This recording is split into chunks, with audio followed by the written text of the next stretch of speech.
স্নান করতে, স্নান সেরে বাকি কাজ করব। বাই।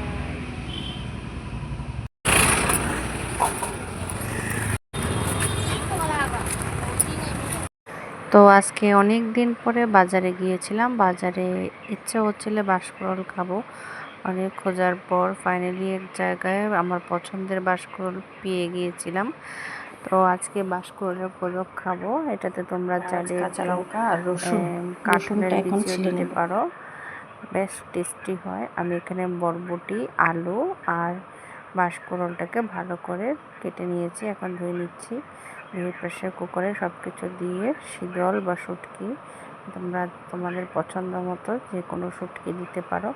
চাইলে চিংড়ি মাছও দেওয়া যায়, চিংড়ি শুটকি, চিংড়ি মাছ বা ছোটো ছোটো করে টুকরো করে কাতল মাছও দিতে পারো, ওটা একটা আলাদা টেস্ট হয়।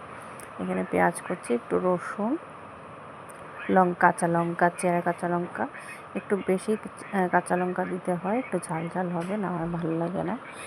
দিয়ে ভালো করে সেদ্ধ করে নেব। তারপরে একটু বিলেতি ধনেপাতা কুচি করে দিয়ে দেব। গরম ভাতে সেই মজা হয়। আমাদের কার কার কাছে ভালো লাগে সে জানাবে। সরি, একটু নুন দিতে হবে, নুন ছাড়া তো ঘেও মাটি, তাই না? নুন না দিলে চলবেই না। আর বাঁশকুড়ুলটা কে কে কাটতে পারো আমাকে জানাবে, আমি তো একদম পারি না। যাই হোক, এদিকে অন্য পাশে বাচ্চাদের জন্য একটু বাঁশকুড়ুল দিয়ে চিকেন, গিলা, মেটে এগুলো রান্না করে নিচ্ছি। ওদের খুব পছন্দের একটি খাবার। ওরা তো আর ঝাল খেতে পারবে না, তাই ঝালটা কম দিয়ে দিয়েছি। স্যুপের মতো হবে এটা। এটা একটা গোদক, চিকেন দিয়ে বাঁশকুড়ুলের গোদক, দুর্দান্ত। তো দেখতে পাচ্ছ এখানে অনেকগুলো ধনেপাতা কুচি দিয়ে দিয়েছি। তোমরা চাইলে বিলেতি ধনে পাতা বা দেশি ধনে পাতা দিতে পারো। যারা আছে সাবারাং পাতাও দিয়ে থাকে, তো আমরা সাবারাং পাতা কখনো খাইনি, তাই ধনে পাতা দিয়েছি। তো ধনে পাতা দিয়ে ভালো করে এখন একটু মিক্স করে নেব।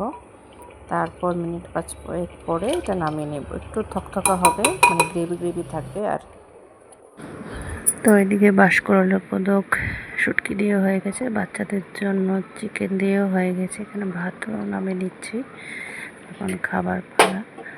তো খাওয়া দাওয়া সেরে আজকে এখানে ব্লগটা শেষ করছি।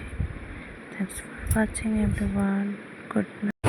তো এখানে আমরা সবাই খেতে বসে গেছি। আমার মনে হচ্ছে ঝালটা আর একটু বেশি হলে ভালো ছিল। এখানে আর একটা অন্য সিস্টেমে করেছি, এটাকে শুটকি পুড়িয়ে করেছিলাম। তো এই প্রসেসটা ছিল গোদকটাকে সেদ্ধ করে শুটকিটাকে পুড়িয়ে মেখে করেছিলাম।